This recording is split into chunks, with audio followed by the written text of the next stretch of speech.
Hello, everyone, and welcome along to the next part of the talk.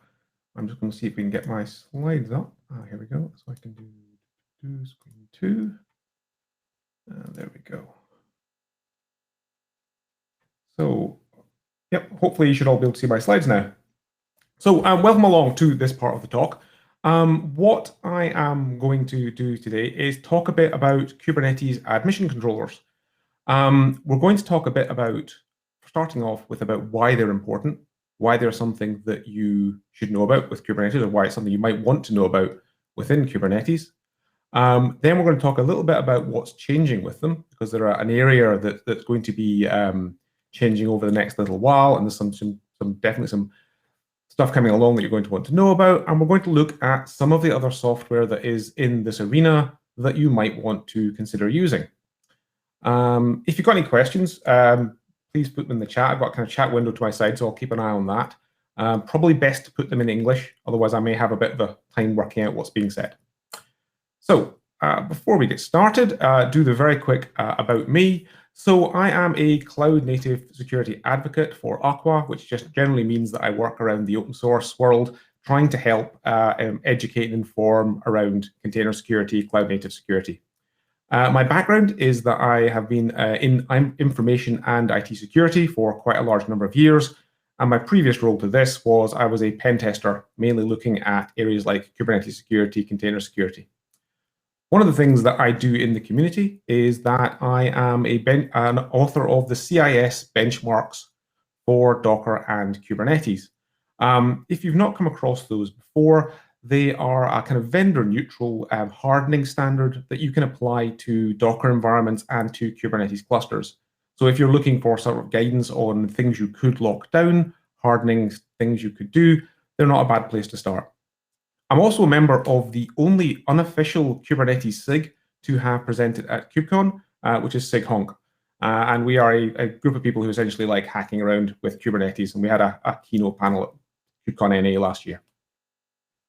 One of the good things about working in the cloud is you get to live wherever you like. So I live here. This is Loch Goilhead in the Scottish Highlands, and this is what it looks like on a day when it's not raining. If you know Scotland or the west of Scotland at all, you'll know that there aren't that many days, so I always make sure to take pictures. Anyway, let's get started on looking at this topic.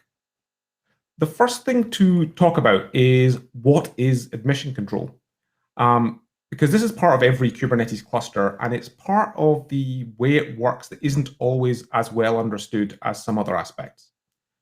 Essentially, whenever you try to apply a workload or change a workload or any other object in a Kubernetes cluster, it goes through 3 stages before it is persisted to the cluster. And this diagram just comes off the Kubernetes website. The first stage is Kubernetes will determine whether you are a valid authenticated user. So you'll provide credentials of some kind. That could be a client certificate, it could be OIDC, it could be a service account token. And the cluster will say, are these valid credentials for this cluster? The second thing that will happen is authorization. So we will look and say, is this user allowed to do this operation on this object? So that is probably going to be RBAC. It doesn't have to be RBAC. It could be an external authorization system as well. And then we get to the third stage. So even if your operation isn't, you've got valid credentials, you've got all the RBAC rights you need, you still go through admission control. And admission control has a series of things that will be looked at inside any manifest you are applying, which will be either there'll be validation done or there'll be mutation. And we'll talk a bit more about those as we go along.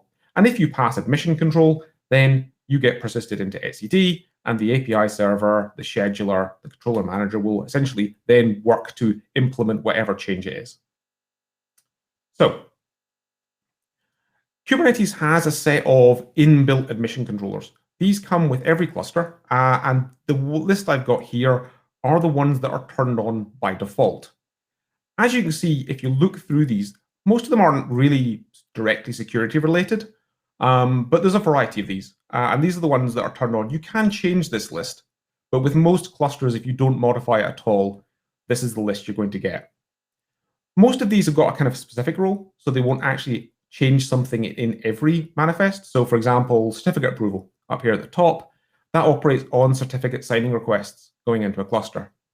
And also you can actually see one kind of a commonly used one. If you've ever wondered, when you create a pod in Kubernetes, there is a volume mount that's added automatically, which gives you a service account token. By default, that's added to every pod in the cluster. And the way that happens is there's an admission controller called service account, which we can see on our list here. And that essentially mutates every pod manifest as it's sent into the cluster to create that volume mount and to mount that service account token in. All of these essentially are one of two types of admission controller. They're either validating, and a validating one checks that a manifest meets the requirements it's got, or they're mutating, and they actually change the manifest as it's being deployed into the cluster. So we can have one or both. One or the other. But these are all various types. So why do we need admission control for security? That's the kind of first question. Why is this important? So what I'm going to do, and we'll see how the demo gods are treating us today. I've got let's make that a little bit bigger. I've got a Kubernetes cluster here, and this is just a standard cluster, kubeadm out of the box, so very vanilla. And this is exactly how most Kubernetes clusters will be by default. And I can check, and there's no pods I've got at the moment. Now, what I can do is I'm going to apply a manifest to my cluster. So if I go into my manifests directory, and I cat, it's called node root, we can see we've got a standard pod manifest here. So it's just a type pod. And down here, we can see that we're going to ask for some additional resources. We're going to ask for host network, and we're going to ask for privileged. Now, privileged is something which comes essentially from Docker, and it basically means remove all the security. So what I'm going to do is I'm going to say kubectl create -f node root. And it will go away, and it will go and get the image for this container, and if all is well, it'll start running. So we've now got a running pod. Now this would work. So all this user needed to do that was create pod. So what can I do with that? I can do this. kubectl exec -it into our pod. Always remember the dash when you're doing this, otherwise it complains. And we're going to execute the command qroot host. What does that do? Well, now I'm still the root user that I was on my workstation, but I've changed host. I'm now root on the cluster master, the control plane node. I have access to everything, all the processes. I have access to the API server. I have access to the controller manager and the scheduler. I have access to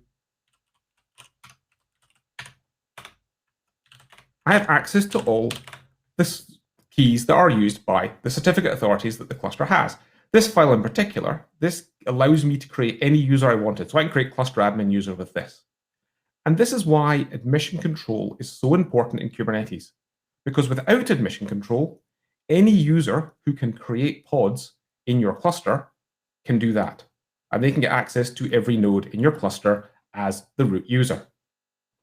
So you probably didn't want that. That's probably not where you want to be from a security standpoint.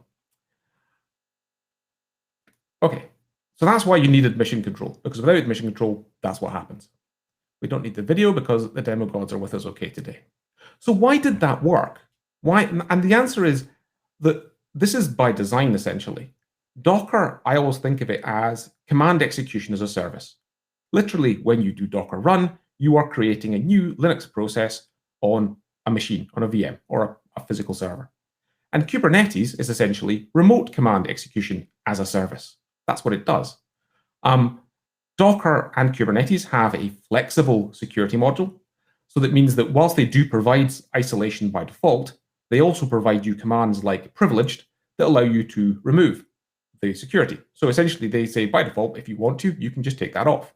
And in Docker on your local machine, that's probably fine because you already have root access. In a Kubernetes cluster, you might not want to give everyone in your cluster root access to every cluster node, depending on your threat model. And without admission control, that's what happens. So traditionally, this has been recognized as a problem, or as not necessarily a problem, but something that should be addressed for bigger clusters where you're going to have groups of users who you want to allow to create things in the cluster, but you don't necessarily want to give them all that access. And this was handled by pod security policies. Now, we're not actually going to spend too much time looking at pod security policies. And there's a reason for that, which is, well, we'll talk about that in a second, but just briefly discover what they are actually, is pod security policies are one of the default admission controllers, but they're not enabled by default. There's very few clusters that have it turned on. EKS will have it turned on by default, but most clusters don't. And they control the rights of workloads to the cluster, preventing things like in our demo. So if I wanted to, I could use pod security policies to essentially write a policy that said, don't allow privileged containers, or don't allow people to create privileged containers in that namespace, the default namespace that I just created things in.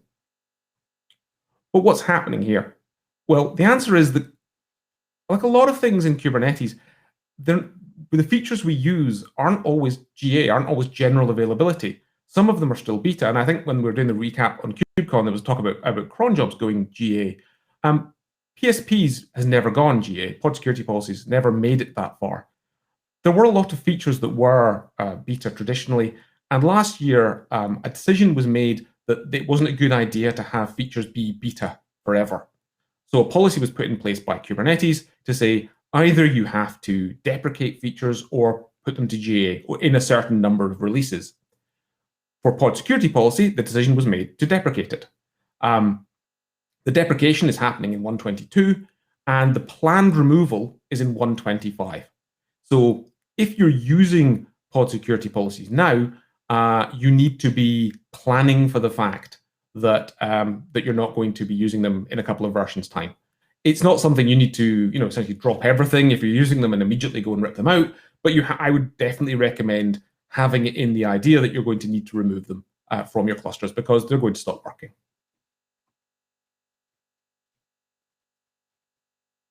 So given these things are going away, we need them. So if you're using big clusters, you need pod security policies or something like them. That feature is going away. What are our options for replacement? And there's a couple of these that I'm going to talk about in detail today, and some other ones which I'll mention, but we probably won't cover in too much detail yet. The first one is there is going to be an inbuilt PSP replacement. Talk a bit about that.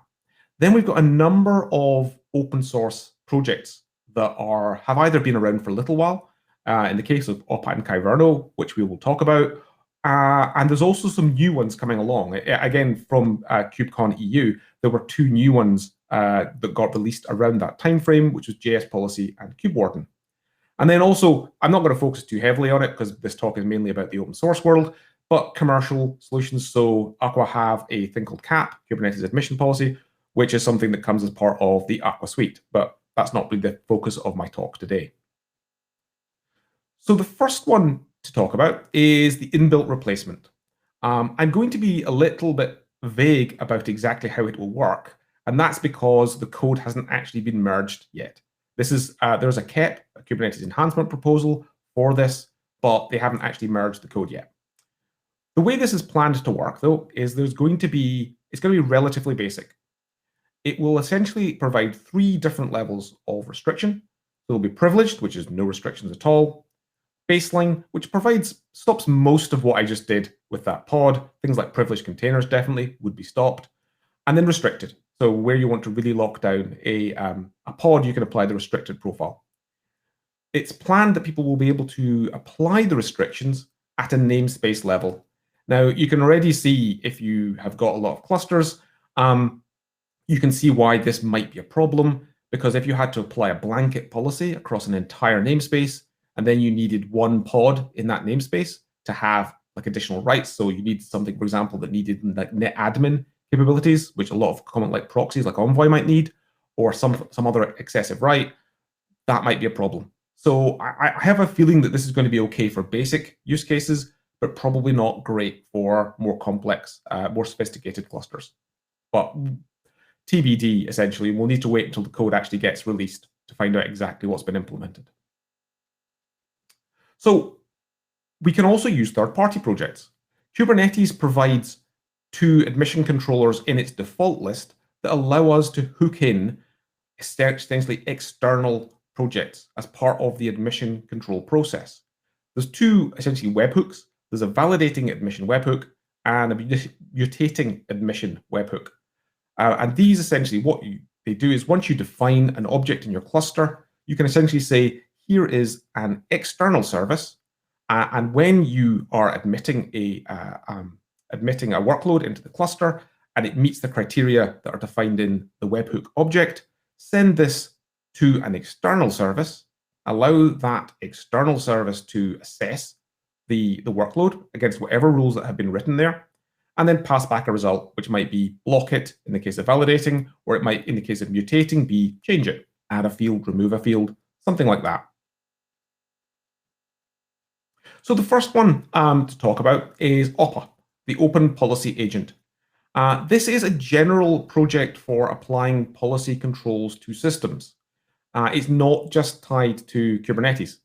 Essentially, the idea of OPA is that you can define policies. So these could be security policies, or they could be general policies. So you might want to say that from a Kubernetes perspective, every workload applied to my cluster must have specific metadata fields to denote which team it belongs to, or which type of application it is, or some form of asset tracking, anything you like there.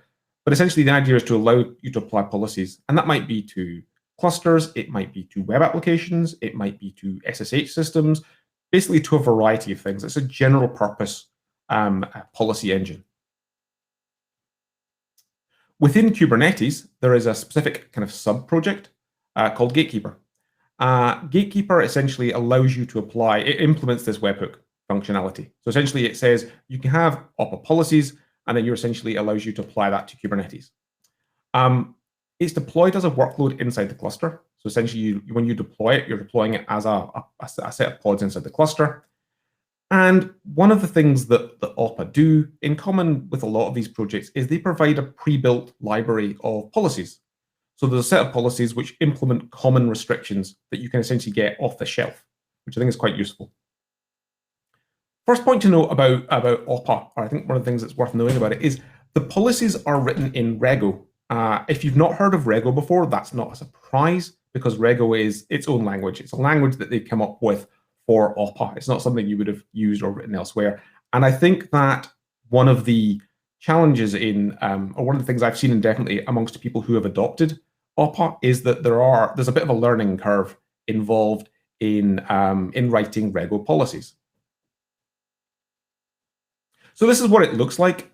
Essentially, when you are deploying Gatekeeper, you get two objects, Kubernetes objects, that you need to create in order to implement a policy. The first one is this, which is a constraint template. So this is a template for a restriction. In this case, this is the template for stopping privileged containers. So the thing we did just before, this was essentially designed to stop that. And what you can see down here is you've got the Rego. And this is the package that's defined, and you can see essentially the code that's being set up. It defines a violation, which is what happens if something breaks it. And then a first point, which to me is kind of interesting, and if you're getting into writing policies, I think is relevant, is if you look down here at the bottom, it's got review the spec of containers. So it's inside the specification of container objects that we say privileged. So that's where it's looking. But it also says review the spec of init containers, because you can also have a container object inside the init containers part of a pod, and you need to know to review both. This is the first part where I start thinking, well, you need to be careful writing policies, because you needed to know that init containers is relevant here. And also, as time goes by and Kubernetes adds new functionality, these policies will need maintenance. So for example, there is a KEP out at the moment for ephemeral containers. And I think ephemeral containers are going to come as additional part of the pod manifest. So you would need to go back, if you're using OPA, edit this policy and add the review to ephemeral containers. But for the time being, it looks like that, and that will work. Once you've got your template, you then need to have a constraint which implements it. So this is essentially, you've got the template, and then you have the implementation. This object here is the way you do that. So you have a constraint object, and two things to notice about here. One, you tell it what kind of object this applies to. In this case, pods. So you need to make sure you're covering the object types you need. And then something which is very common in both OPA and Kyverno, and I think in general with these projects, is they will exclude namespaces. So the project excludes the kube system namespace. The reason for that is that it's quite common for pods in kubesystem to need things like privileged.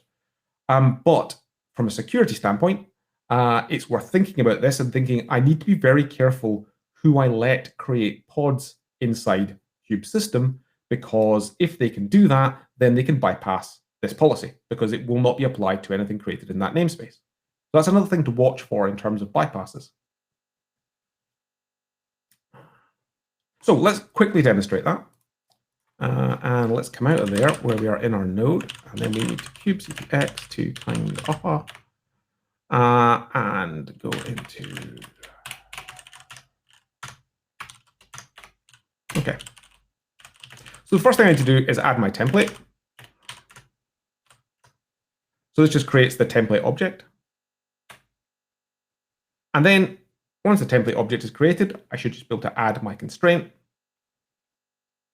Yeah, create. Yeah, actually, there's a good point. I think it's probably what's being mentioned in comments. There is a playground that Aqua provides you for testing your Rego, and it's quite a useful feature because you can like test things out and work out what's happening. So I'm going to create my constraint object as well. And then just to kind of demonstrate that's working. So that's me essentially, this cluster has got Aqua already installed. I've created a template, which essentially is going to be the object I just showed you, and the constraint. So now if I try to do the same thing as we did before, we get our manifests and we get our node root. It's working. So what we can see here is this is mission control operating as it's expected. So we get an error back from the server saying essentially the error message be defined.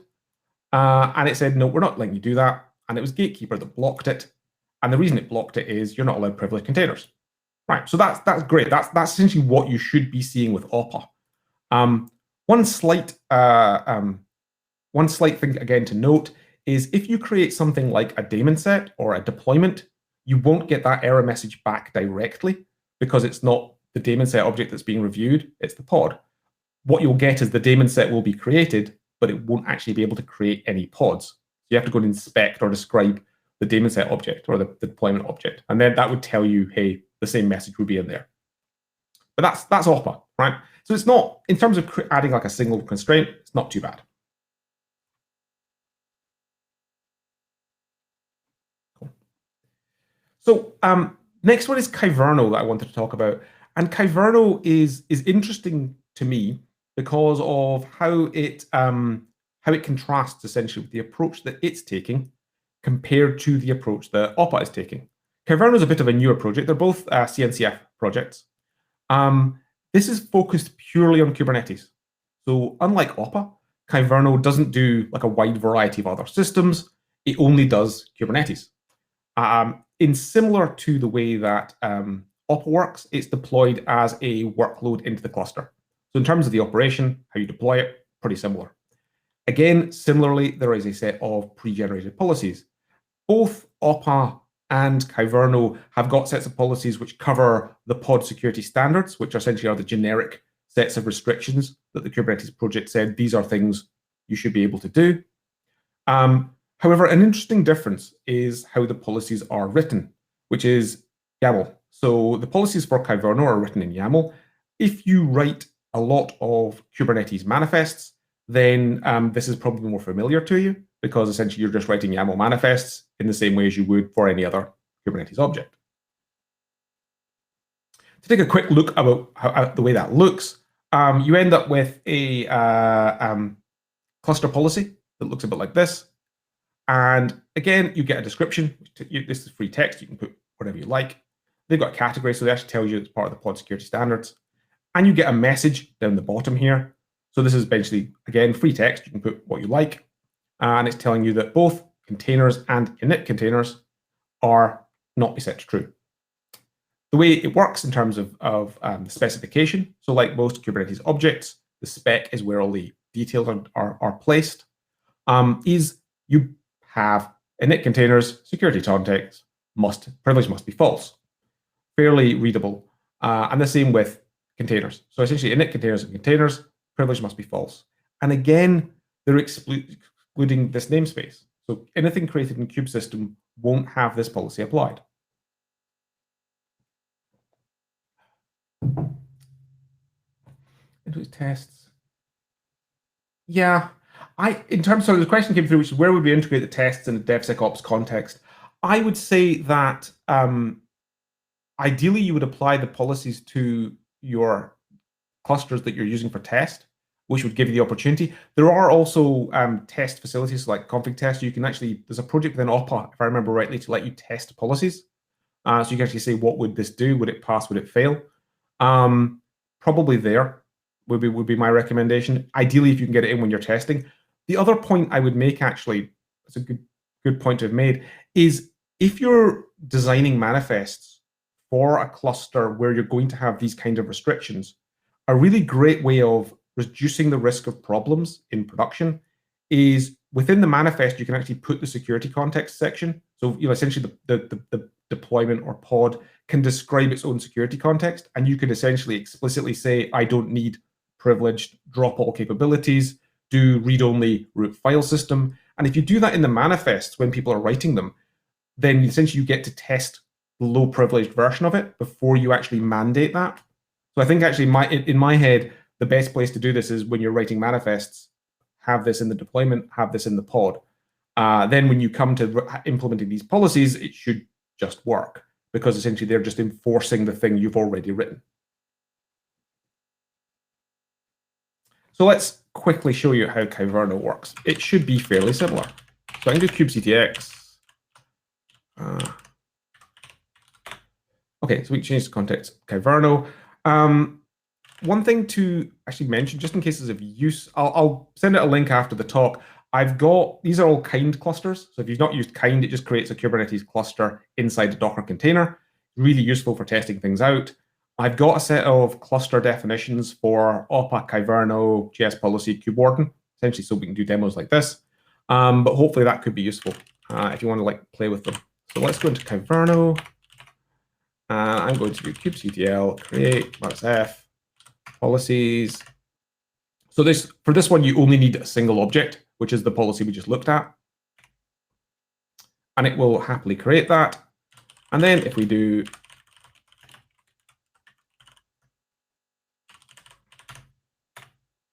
we get the same thing, right? So the output message is a little bit different, but the fundamental approach to it looks the same, right? We're getting the fact that it's blocked, and we're getting a kind of descriptive error message telling us what went wrong. So both of these, as you can see, essentially all they're doing is getting the manifest, parsing it, applying the rules they've got, and away they go. So that's Kyverno. So a couple of things that I think are going to be challenging, things to think about when you're looking at this kind of, adding this kind of functionality to your clusters. The first is, do you want to fail open or fail closed? And it also depends on which one you use. I actually was reading today, I'm not sure Kyverno offers failed closed as an option right now. What this means is, if, for example, the API server can't contact the admission controller, because it is an external, it's a pod running in the cluster. So if there's some reason why it can't contact it, do you want it to fail open, to essentially allow any manifest to pass, or do you want to fail closed, in which case nothing will apply? Now, obviously, which way you go here will very much determine on the threat model and the security requirements of your cluster. For many clusters, I would say fail open is more likely because you don't really want to block every manifest from being created. But for high security environments or for environments where you want to be really certain that no manifests which can get access to the underlying nodes are possible, you might want to fail closed. Of the products I've looked at, K-Rail is the only one that defaults to fail closed, which is fun if you deploy it because it will break if it comes up too quickly. Another point to watch about this in security challenges is all of these are pods running inside the cluster. So if someone who wants to try and remove them or compromise them can get access to those pods through any means, then obviously they can try and remove the admission controller or modify how it runs or just break it. So you have to be quite careful with what access you're allowing and making sure you can't just get to Aqua or Kyverno and breaking it. And then managing exceptions. This is what I was talking about with namespaces, is if you start exempting whole namespaces, then your RBAC rights to those namespaces becomes quite important, because obviously if someone can essentially go to one of the namespaces, kube system is the classic, it's always going to be an exception. but other ones might be exceptions as well. So it's just worth knowing there, thinking about that. The other one to think about, and this is something I've started reading some policies just to kind of get a picture for what's going on. And I've noticed a couple of things already with policies that I think you need to keep on top of, or are potential problems. So the first is I've seen policies written where they are string matching on IP addresses or domain names. There's a function in Aqua in Rego called starts with. And I've seen people use starts with on domain names. But domain names are if you actually look at the valid structure of a domain name, there's a lot of complexity in there. There's a lot of different things you can put into a domain name, which might allow you to bypass that. So for example, if you were blocking or you were whitelisting an address and you said it must contain Docker, then I can say, okay, well, I'll just create my own domain called my domain and then have docker.mydomain. And if it was just checking the string, it might allow that. You have to be a little bit careful with string matching. Same with IP addresses. String matching IP addresses can be complicated. The other one is case sensitivity. So I noticed one policy that was blocking access to docker.io, but Rego is case sensitive. So it blocked access to lowercase docker.io, but allowed access to uppercase docker.io. And domain names are not case sensitive. So you could bypass it by just capitalization. And then lastly, keeping policies updated. This isn't a problem yet because a lot of these policies are quite new, but Kubernetes changes. And it changes where it puts things. It adds new sections to objects, like ephemeral containers. It changes where things are put in objects. So for example, secomp, which is a security control, it moved in 1.19 from being an annotation to being part of security context. If your policy is looking for it in the old location, it won't work. So you need to kind of be aware of when a new version of Kubernetes comes out, you probably need to review your policies and find out, what's changed, or go back to the libraries that you're using and hopefully they will have updated versions. But that's just something I've kind of noticed. I have a feeling this will be kind of an ongoing area. I kind of come from a web application background, and in web application security, there's web application firewalls, which work similarly. They block things in front of a system. And there's a whole area of research, which is how to bypass those web application firewalls. I have a prediction, which is we will see this exact same thing with admission controllers in Kubernetes. We will see a research from people saying, here's how you bypass these things. And then the policy will get updated and it'll go round and round. Other options to mention, K-Rail. K-Rail is, it's been around for quite a while, actually. It's from Cruise Automation, who are an autonomous car company. They have a different approach again. They have essentially a pre-built-in set of policies that they apply. They also fail closed. So it's kind of like, it's one to look at. It's been around for a little while, maybe not as flexible. There's JS policy. This came out at KubeCon EU. The difference there is the policies are written in JavaScript. So if you are a JavaScript house, if that's your kind of like, your favorite environment, then JS policy might be one you want to look at. And then there's KubeWarden. This came out again at KubeCon EU. So these two are quite new. I've not really dug into them yet. They're interesting because they use WASM, so WebAssembly. You write your policies in any language that compiles to WebAssembly.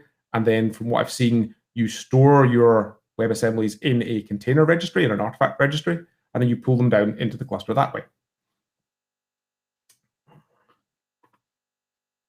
Yeah. Bootstrap. So in terms of the question about off-the-shelf examples, actually, while I'm doing that, it mentions that basically all of the ones that I've seen, so definitely OPAC, Kyverno, JS Policy, I think as well, have got libraries of their own. So they have essentially a starter library. There's also, I should mention, Aqua have a set called AppShield, which is a set of policies that we use, but we've also open sourced. So inside Aqua's GitHub, you will find AppShield, and there's a set of policies in there. So there's definitely places you can get started with policy writing. As I said, I have a feeling this is going to develop as more people start using this, but for now, that's probably where I would start. So yeah, just to mention in passing, I said it's not the focus of the talk, obviously, but I would be remiss if I didn't mention it. We have CAP, which is part of our overall holistic Kubernetes security solution. So advantage there, obviously, is that we're helping manage those policies and maintain them and kind of giving you assurance around that. So this is a newish area. This is, I think, hopefully what you've taken from this is that the existing solution, I hope what you've taken is this is needed. I would say that any cluster, unless you trust every user who has access to Kubernetes API, you need something for admission control. PSPs is going away, so you will need to work out, what you're doing there. There are a lot of different approaches, right? This is a newish area. There's lots of people trying things out in the way of open source, which is great. We're getting to see lots of different approaches to the solution. And I don't think at the moment that there's one you'd say, this is the winning, this is like, everyone's going to use this. I would say Aqua has got the biggest, following. It's got the biggest library of policies and the most number of people using it. But I'm not sure that it will always be the kind of final solution for that sort of stuff. And then I think that maintaining and developing policy libraries will be an ongoing challenge. I think what I've kind of tried to show is it's early days, but I can already see things like string matching being used where perhaps it shouldn't, and other options for bypasses. And I think that's going to be an ongoing challenge. So just to conclude, vital area of Kubernetes security, you do need to choose a path forward if you've got clusters. I wouldn't recommend deploying pod security policies now. It is on the way out. If you've got them right now, you don't need really to rush necessarily to get rid of them, but you need to be going in that direction. The inbuilt option might be suitable for basic clusters, and the inbuilt option has got some advantages because it's when I was talking about before how I would attack if I was an attacker. So I'm kind of got my penetration tester's hat on, and I'm thinking, how would I attack admission controllers? An inbuilt option is harder to attack because it's part of the Kubernetes API server, and it's going to be, you would need to knock out the API server, which kind of breaks the cluster. But if I'm an attacker, it's harder to attack inbuilt things. When we've got these separate solutions, they exist as workloads in the cluster, so you need to be quite careful to protect them. And I think there's probably some denial of service possibilities, which is going to be where this whole do you fail open or do you fail closed is going to be something you need to look at. Which one of these, or if you don't go for the inbuilt option, which you choose, I think will depend on your situation. Aqua, like I said, has probably got the biggest ecosystem right now, and it's good it's flexible. You can use it in other areas. So if you maybe wanted a generic policy solution, also if you're using Azure as your cloud provider, Azure policy is based on Aqua, and actually so is CAP. So is the one that we have is called, which uses Rego as well. So it's definitely the most mature. But there is a bit of an overhead in learning Rego if you want to do a lot of customization. And then maybe you want to use Kyverno. Let's go to decide to start my camera, so I'll turn that off. And which you choose apart from that will be kind of dependent on your situation. So my camera decided to die at a very opposite moment, which is just as I got to the end of the presentation. Any additional questions?